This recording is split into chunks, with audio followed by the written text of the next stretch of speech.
ESPN releasing their top 100. The most players from teams were Astros and Braves with 8 each. Division rivals, Rangers and Mariners, had 5 each. The interesting thing, I think, is a list like this that combines both pitchers and position players. So I think that speaks even higher when you have a guy like Yordan Alvarez that slots at 8, who's just behind Garrett Cole. Again, we got the news of Garrett Cole's got the questionable elbow. We'll see how that actually plays out. But Yankees have 3 in the top 7 with Judge, Soto, and Cole. I think that kind of speaks to the Yankees lineup in general being just very top heavy. So you have Altuve at 26, who's 2 behind Marcus Semien at 24.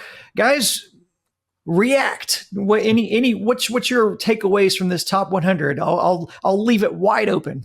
All right. Well, I'll start at second. You reference Altuve, sure to cause apoplexy among many an Astros fan. What do you mean he's behind Marcus Semien? Are you kidding me? Okay, the criteria matter for this, right? It's the ESPN panel of who's going to be the best player in 2024. And I guess through their panelists, they gave him a bunch of pairs of players. Who would you take? Who would you take? And as you alluded to, Brandon, how do you factor pitcher versus everyday player? Do you come back to WAR on this type of stuff?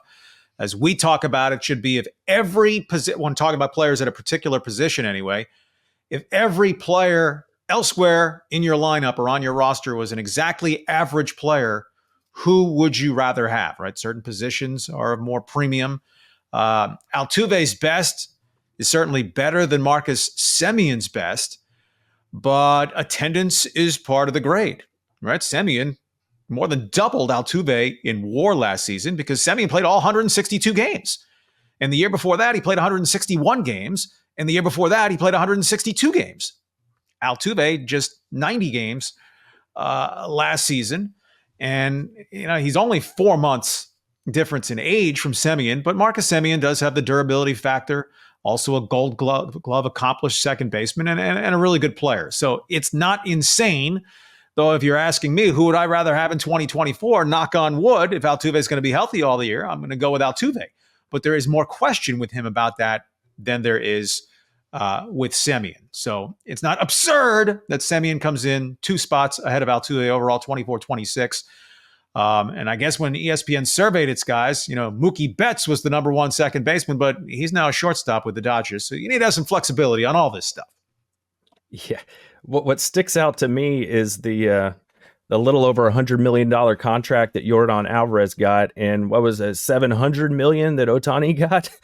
And on this list, you have Yordan at 8 and Ohtani at 9. So Yordan in front of the richest man in the world when it comes to baseball. So I'd like to see that. And you guys mentioned it. A lot of these pitchers at the top of the list. Corey Seager coming in at number 6, I thought was interesting, but he had incredible numbers last year and he missed a lot of time. And he's coming off winning a World Series. So, what are you going to say about that? Freddie Freeman at number 5. I mean, these are just some of the best hitters in baseball. No big shock there. I do find it interesting. You don't see an Astros starting pitcher crack the list very early. So obviously the Verlander injury stuff, the slippage from Fromber, you don't have, an Astros pitcher up in the top 10 like Garrett Cole's up there, but who knows? That could change based on the MRI we talked about with Cole. So who knows? But I like it. I see Altuve up there. I agree with Charlie. Altuve missed a lot of time last year. That's just a fact. So you can't really get around that. And then Kyle Tucker also gets up here. He's in here at 28. So I think that's a good spot for Tucker. And he had a really rough postseason last year. So I'm sure maybe they downgraded him a little bit for that. I mean, one way of framing it, there are 30 big league teams. So if everybody was equal, each team would have 1 representative. Well, the Astros have 4 of the top 30. Then you get to Verlander at 50, Fromber at 56. The tail end guys, Josh Hader's 61, so not terribly far down.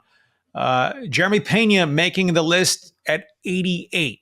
That's more of an investment stock to me. He certainly wasn't one of the top 100 players in Major League Baseball in 2023. Neither was Carlos Correa. He comes in at 78, 10 spots ahead of Pena. That might be one to track.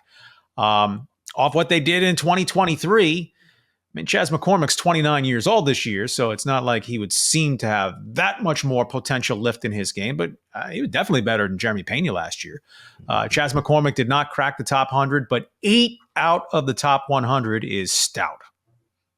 I thought it was interesting with this list because Altuve was 2 behind Semien. Fox Sports listed their top second baseman of 2024 just a few days ago. They had 1-2 Altuve Semien in their list. So they had Altuve. Obviously, I guess they're projecting. Which is fine. It's just not heresy to go the other way for the No, exactly. Now, you mentioned, Charlie, about how, you kind of looked at this list and by the eyeball test, you'd say like, who would you rather have? And these kind of order correctly. Would you really, if you had to construct a roster, are you taking Soto first over Yordan? That's also a durability thing. All right, Yordan decrease. Games played 144, I think, in 21, 135 in 22, 114 last season. Soto doesn't miss games. He played every game for the Padres. And, his on-base percentage is amazing. He's absolutely going to get juiced power numbers moving from San Diego to New York. And while he's not a real good outfielder, he's going to play outfield pretty much full time, which does add value above what a designated hitter does. But Yordan is just such an offensive monster to be in the top 10 almost solely. I mean, we know here that he plays a very credible left field, especially in small Minute Maid Park. But he's going to get scored down for the games that he's missed and that he's not a full-time defender. But he's still the 8th best player in baseball via this ranking anyway. And Josh referenced relative to Ohtani, who was absolutely historic and the best player in baseball last year. But I don't know, a third of that value, 40% of that value is off the table because he's not going to pitch this year. And offensively, Ohtani is a beast, but he's not as good as, say, Ronald Acuna Jr. was, who's number 1 in baseball in these rankings, purely by the offensive numbers this year. If you could give me health, I'm taking Yordan over Ohtani. So, there's room for intelligent debate and disagreement, and obviously it's going to be tinged by homerism on depending where you are having a discussion. I mean, Aaron Judge off that toe is a bit of a health question mark to me. He's 32 years old next month. To have him all the way at number 2, but some of the thinking there is Judge batting behind Soto. Wow, what a tandem they can be. So we can all have a little fun with it. No one should get outraged by it. Though for many, outrage is part of the fun. I just go back to the pitching real quick. The fact that the Astros don't have a pitcher come in until the 50s, it's a good reminder that Brandon and I talked last week about a CBS Sports ranking about the Astros having the second best rotation in baseball. A lot of this opinion is based on depth here. You don't have a guy that's a bona fide top 10 player that's a pitcher. Now, Verlander could turn into that. I mean, he's not that far away from winning a Cy Young award.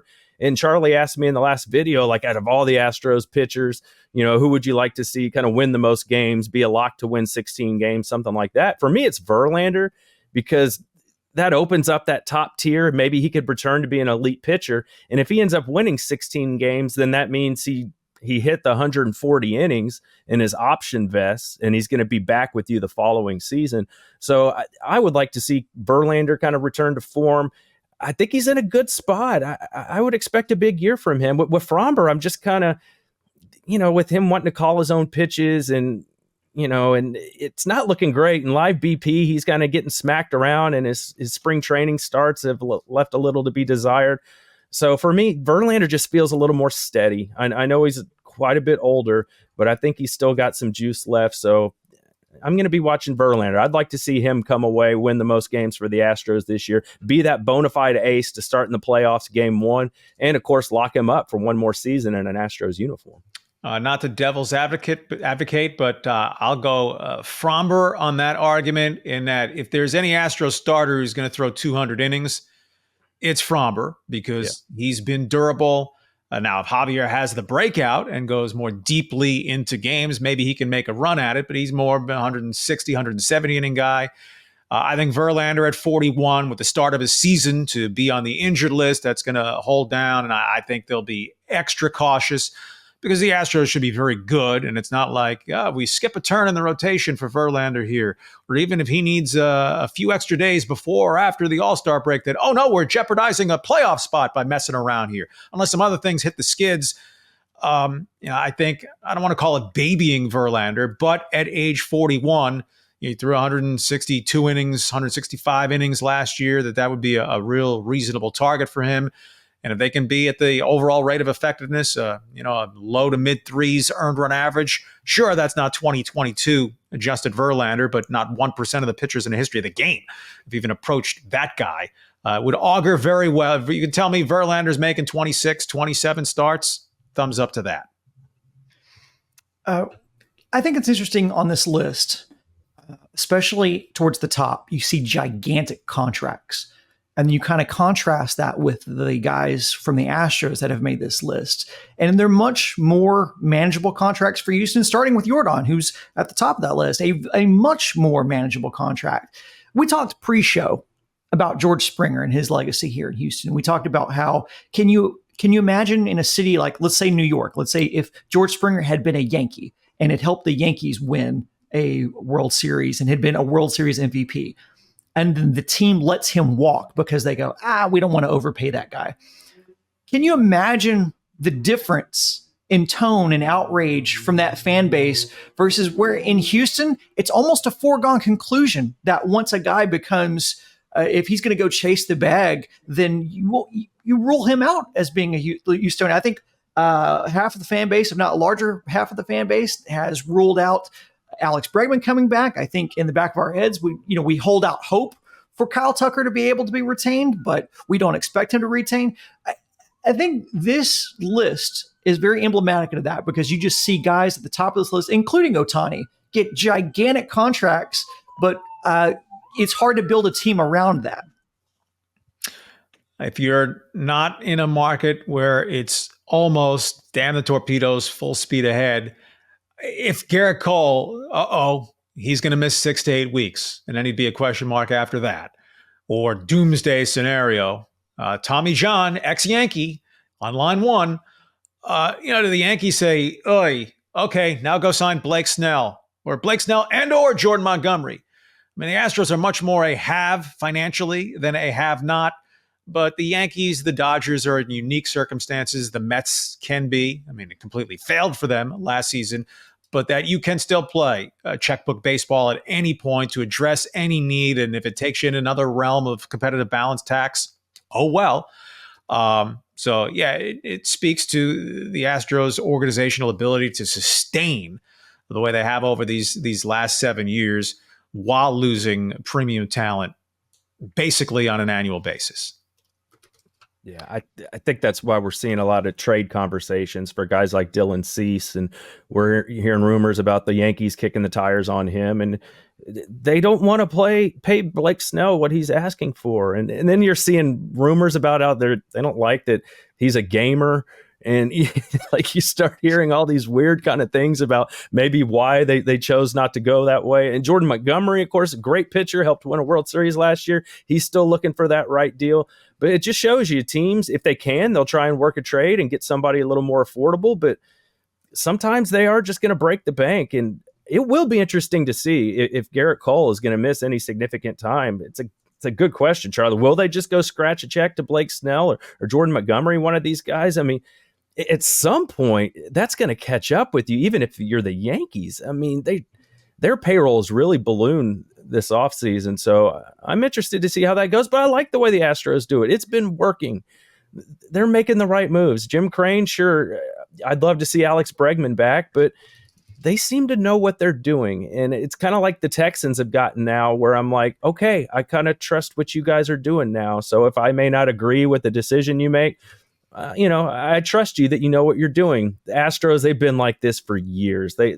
They know how this works. They've been through these negotiations before. So I think you just have to trust Jim Crane and Dana Brown that they're going to try and compete every year, and they're not going to, sign one contract that could keep them from competing every year.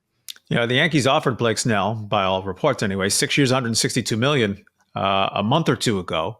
So, Scott Boras is just foaming at the mouth if it turns out to be bad news for Garrett Cole. And one very specific Astros Yankees comp, but Aaron Judge is 5 years plus older than Yordan Alvarez. Who would you rather have under contract at his current terms? Aaron Judge, 8 more years at $40 million per season, taking him through his age 39 season, or Yordan at the next 5 seasons, which should presumably eat up the heart of his prime, may still have more after it, but 5 years at under $20 million per season. At the end of this contract, Yordan will still be only 31 years of age. Yeah, no brainer right there. And the list that really matters, I mean, we can debate these lists from the media outlets, but the list that really matters is 2 rings, 4 pennants, 8 straight ALCSs. And the fact that they're the player that's rated the top of this list for the Astros is getting paid a fraction of what some of these other guys are getting paid. That's Jim Crane ball. It's results and smart contracts. And to your point, Charlie, it's sustainability. That's going to be it for this episode of Stone Cold Stros. We appreciate you listening. We'll see you next Monday. Go Stros!